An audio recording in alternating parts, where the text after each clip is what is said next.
and subscribe.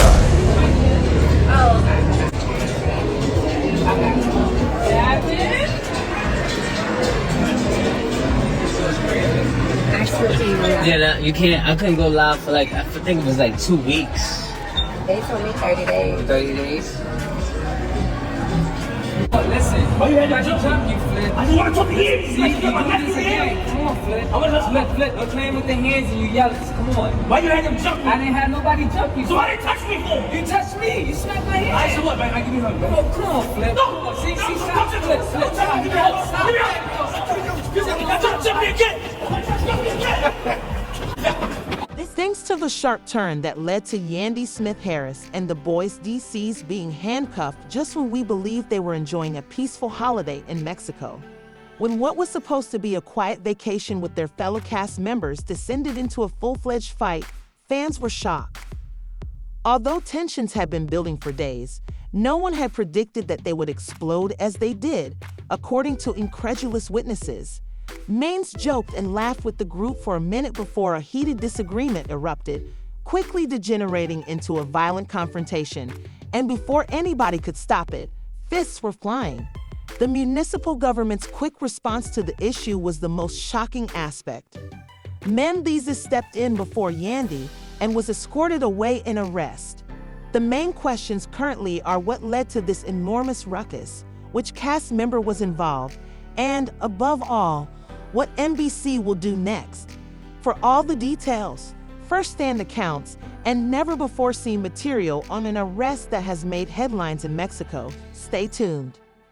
As Yandy Smith-Harris, some of the performers and boys from Washington gathered for what was supposedly a much-needed vacation, everything seemed to be going smoothly. The holiday was intended to be a combination of work and play, with lots of rest and some filming. Fans have been anticipating their favorite scenes with great excitement. Everything appeared to be going well at first. By the pool, Yandy and the woman Mendeecees were spotted chatting and grinning while enjoying cocktails. Yandy looked gorgeous in her stylish white summer attire, but none had predicted that this supposed vacation would soon devolve into a blow-up that would result in Mendeecees being handcuffed. With music playing and cocktails pouring in the resort's private bar, it seemed for a minute that everyone was finally comfortable with the boys. But the seeds of trouble had already been planted, and tensions were already growing behind the scenes. Witnesses said that the first signs of violence started early that afternoon when Mendeecees received argued with one of the cast members, a man whose identity is being withheld for the time being. People who could hear the conversation described it as tense, with males who were obviously annoyed using hostile body language and low voices. Yandy was even observed intervening and touching the Mendeecees at one point, arm as though to calm him, but it seemed to have no effect. According to insiders, the altercation began when someone brought up Mendeecees' prior legal issues, a subject that has always been delicate for him and that he took personally. According to one story, he took it as a stab at his manhood, his growth, and everything he had gone through during the first disagreement, rather than as a jest. It ended without a physical confrontation, but it was clear that the issue remained unresolved because Mendeecees was seen pacing the resort, shaking his head, and chatting to himself in an apparent effort to ease his frustration. The following meal was dinner, which was served in a sophisticated eatery by the sea with the table space outdoors that was perfect for a relaxed meal. The cast was pleased when they arrived, or at least, when the plates were served and the drinks were poured. Yandy and Mendeecees seemed to be seated at one end of the long table, while the other performers seemed to be sitting at the other end, conversing and laughing. However, the silence was deceiving since the entree finally caused the tension that had been building all day to burst. Initially, there was a quick verbal exchange and some comments between. Mendeecees' jaw tightened as he stopped biting and gently put down his fork. This is just another slick comment from the cast member, who was motivated by the booze and the relaxed atmosphere. Once a hustler, always a hustler. What did you say specifically? Yandy's gaze shifted between the two men as the table became quiet. The same cast member with whom he had previously clashed was one of the men he sees. "Come on, let's not do this right now," she remarked, placing a hand on M's forearm after noticing the direction this was taking. But it was too late, and the actor slumped back in his chair with a sly smile. In a dangerously low voice, he went on, "I'm just saying that some people don't really change. They just learn how to hide it better," and got to his feet. "You have one more chance to attack me in that manner because it comes before a storm." Everyone at the table was holding their breath by now, and the security guards who were nearby cautiously approached, fearing that things would worsen. Instead, the cast member sarcastically remarked, "What are you going to do? You have to show everyone here exactly who you are." Actually, before anyone could respond, everything burst at once. Men from Washington, D.C. stepped forward and turned the tide. Plates crashed, glasses dropped to the floor, and silverware rattled on the oak desk. There were gasps in the air as the actors scurried back, toppling chairs in their haste to escape the scene. After battling men, the cast member stumbled back into another table. DC struck his face with his fist. Struggling back up, he punched himself, striking Means in the side of the jaw. "Stop men's STP." Yandy yelled, but it was too late. The two guys were now fighting and flailing fiercely at each other.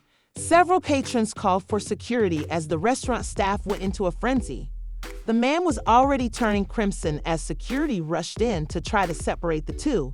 As the sound of breaking glass filled the room, he pushed one of the security guards out of the way and threw the cast member to the ground, hitting him in the ribs again. Behind the bar, others were fleeing for their lives, and patrons at other tables either fled or took out their phones to document the mayhem as it occurred. With customers still recording and employees chatting quickly among themselves, the entire restaurant was in a state of chaos. His chest heaved as he glanced at his opponent, who was now wiping blood from his split lip. Bottles flew from a nearby tavern during their argument, and their faces were covered in hate with the help of many security guards. Pride Art was one of the two men. Just when everyone thought the worst was over, sirens sounded, and a few seconds later, as the dust seemed to settle, flashing red and blue lights filled the restaurant's interior. Yandy, who was crying now and yelling at everyone to stop before things got worse, was being comforted by several of the cast members, but worse was on the horizon. The once exciting supper by the beach had devolved into mayhem, and things were only going to get worse. Through the humid Mexican night, with flashing red and blue lights creating odd shadows around the restaurant, the siren screams were mingled with the sound of shattered glass and the cries of terrified bystanders. Yandy stayed motionless for a time, her big eyes wide as the police approached. While the cast member he had fought with leaned against something, Mez, who had just been pulled from the battle, stood close by, breathing heavily, her eyes reflecting the oncoming police cars, her pulse pounding, panic taking over. Instead of being able to unwind and escape the stresses of home, they found themselves in the midst of a nightmare. He muttered profanity, flipped a chair, and wiped blood from the corner of his mouth. "Make him leave." One of the players, Yandy, uttered a desperate whisper, her gaze flitting to the policemen who were already making their way to the door. But she remained still, unable to process the truth of what had just transpired. It wasn't merely a few. Because Mexico was not the United States, the rules were different, and the punishments might be worse. A straightforward altercation that would be swiftly resolved could become perilous. The fact that the police were closing in after the first officer entered the restaurant and spoke rapidly to the staff in Spanish clarified it that MDC was in grave danger of experiencing such repercussions. With frantic gestures toward the shattered glasses, the debris from the upturned tables, and the two guys in the center of it all, the manager rushed to meet him. The cast member Yandy pulled herself out of her daze and came to my side, madly mumbling, "We have to go." Her hands were shaking as she gripped his arm. "We can't stay here." The police officers, the men from BC, weren't listening, and their eyes were focused on Yandy. Despite everything, MC walked closer, his fist still ready to fight, and he became even more irate with the cast member for still staring at him and grinning as if he had won something for letting things get this far. MC's Yandy tugged at his arm, pleading, "Don't worsen it, please." but Mink appeared to be insane before he could respond. They were surrounded by officers who pointed at N and yelled at them. With the intention of arresting him, one of them removed his handcuffs. With her fists up in protection, Yendi jumped in front of me right away and started crying, her voice shifting to one of desperation. The officers were unaffected by her remarks, but you failed to realize that he was merely protecting himself. It wasn't his fault. He had been arrested for violent crimes, and a translator briefly explained the situation, stating that they would take him by force unless he accompanied them right away. No, this can't happen, Yendi roared to the frightened Ms., her voice shaking and her heart sinking as she pleaded. Please cooperate. We'll work this out later, but you can't.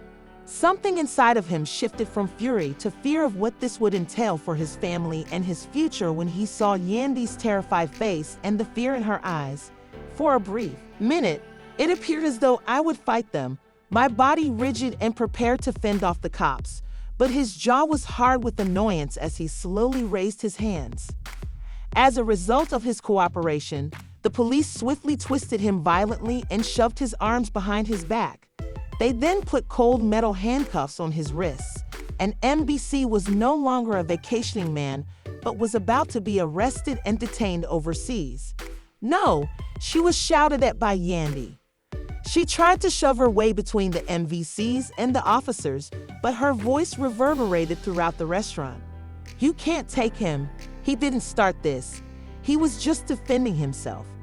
The other performers, some of whom pulled out their phones, stood motionless, unsure of what to do, while the police ignored Yandi's protests and shoved everyone to the exit. The men in DC were suffering as a result of his annoyance and irritation of MC. Yendi refused to stand by and watch events unfold. Clearly astonished at how quickly things had gone out of hand, the cast member who had been fighting with male VCs leaned back in his chair with a gratified look on his lips. Police lights were blazing as people gathered outside the restaurant, some filming, some just observing, and the street was as hectic. He ran behind the officers to see if anyone would listen, shouting at them in terrible English and Spanish as they pulled men outside. Please, he's not a criminal. You don't understand. He didn't do anything wrong. Let him go. Her voice raspy from screaming, she begged. Don't take him, please. As the policeman unlocked the back of the van and dragged the male DCs violently toward a police van that was waiting. We'll work this out. Just let him go. Yendi begged everyone who would listen, and she did just that. He mouthed, I'm sorry, but Yandi's cries and the police sirens drowned out his words. Yandi's heart ached because she had seen men in handcuffs before and had known the highs and lows of his legal struggles. M turned to Yendi and shoved him inside before the doors closed, anger and helplessness mixed in his eyes. With tears running down her cheeks, Yendi watched helplessly as the police car drove away, taking the love of her life with it. The laws in Mexico were different, and she had no idea what would happen next or how she would manage this once she returned to the U.S. court system, which was far from home. As spectators slowly left, discussing the scene they had just witnessed, the staff began cleaning up the fight's debris as the rest of the cast was still in awe over what had happened that night. But after everything DC's had been through, Yendi was not about to let them sit around in a Mexican prison. She wiped away her tears, took a deep breath, and pulled out her phone, knowing that the only thing left to do was to call the lawyer and figure out how to get her boyfriend back home, even though he was free on bail. We're going to fix this, NBCs, she said to herself, her hands still shaking. I won't be leaving Mexico without you. With social media ablaze with rumors and the boys going crazy with exaggerated headlines, this situation was obviously not going to be resolved anytime soon. DC sat on the couch in their hotel suite and looked through his phone. Some claimed he was out of control, while others claimed he was the victim of a setup. His body ached from the night before, and he was tired, but his mind would not let him sleep. Yendi crossed her arms tightly and stood at the window, watching the city lights, saying, we need to be careful with how we handle this, referring to the constant barrage of messages that some cast members, friends, and family had sent out, asking what had really happened or offering their support. What do you want me to do? I know they're waiting for us to make a mistake. Stay silent and let them tell us any story they want. Yandy cautioned that we must take charge of the story and not just respond emotionally. Just before the show's producer called, Yandy's phone buzzed. The producer paused, then chuckled shakily. We need to get ahead of this because the network is freaking out, and this is turning into a bigger scandal than we expected. Yandy narrowed her eyes, which were larger than you expected, so you expected something to happen before the producer spoke. Let's say that drama makes for entertaining television, but this is a little too dramatic. Yandy's jaw tightened as the producer explained that this was not the case, saying, "We want you and M to sit down for an exclusive interview." They were rushing to repair the damage because it had gotten out of control, but they were well aware of their actions in escalating tensions between MCs and the other cast members. After staring at the male DCs who were watching her closely, Yandy mumbled, "They simply don't want to lose ratings." Even though she detested the thought of handing them the advantage, now they want to clean up their mess. They don't care about cleaning up anything. She continued and hung up. A famous journalist was brought in to ask the pointed questions, and cameras were set up in their suite the next day.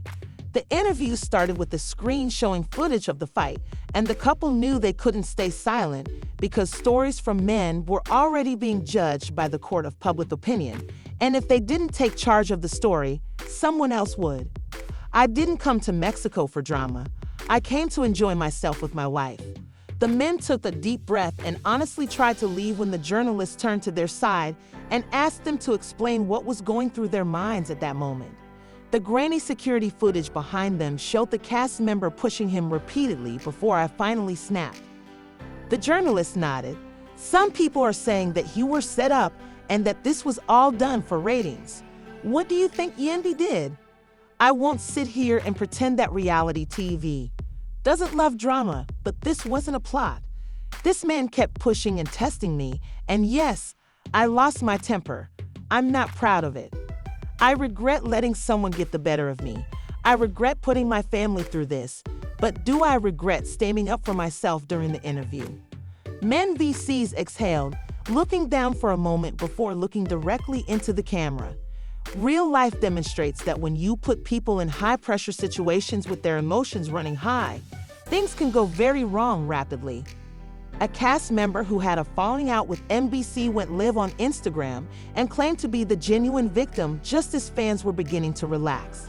The narrative had escalated to a new level, and fans left a flurry of comments with differing views, some confirming M's and others remaining doubtful. "Now I'm the bad guy. Come on, man, you don't know the full story," he said, sitting in his car and looking straight into the camera. I was shocked that he didn't really swing on me like that. He then implied that the altercation had involved more than just some angry words. Let's just say that some people don't like when you know. All it took was that, and the internet went into overdrive again, with people wondering what secrets he was talking about, whether the story was more complicated than what MC and Andy were revealing, whether NY was hiding the dark secret, and whether the altercation between Yandy and Tyus after new accusations revealed something more important. "This is getting out of control," so she snapped. "He's trying to change the story to make himself the victim."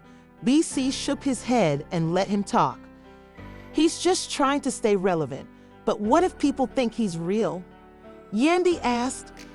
M leans back, crosses his arms, and then we do what we always do. A few days later, they departed Mexico in the hopes of putting the drama behind them. But as soon as they touched down in the United States, photographers flooded the airport with cameras, asking them things like, "Did you pay to get out of jail? Are you going to get fired from the show?" She wished she had his level of composure, but she understood how this game operated once a rumor started. "We have to decide whether to fight back or to ignore this." Mendy and C smiled after a little pause.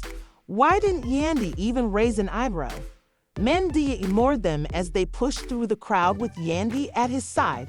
Despite her being positive that this would not end that night, Yandy turned to M as they sat in their house, exhausted by the incident. Yandy saw that this was not just a scandal, but also an opportunity to change the narrative and attract people when she noticed that he was thinking about strategy rather than just fixing the harm. Let people talk and speculate, but when the time is right, we reveal something more significant than all of this. Despite the growing issue, one thing is certain. What did that cast member mean exactly? Would Mendeecees and Yandy be able to control the narrative? Or will the allegations simply get worse? They were speculating because they planned to take advantage of the fact that drama was both an issue and a source of power in the reality TV industry. What do you think will happen next? You are welcome to share your thoughts in the comments section below. Did Mead's emotions get the better of him when he hinted at a deeper reality, or do you think he was set up? View this video, subscribe to the channel, and activate notifications to make sure you don't miss anything. The next shocking revelation in the story is only getting started, and you won't. Return often to discover what happens next.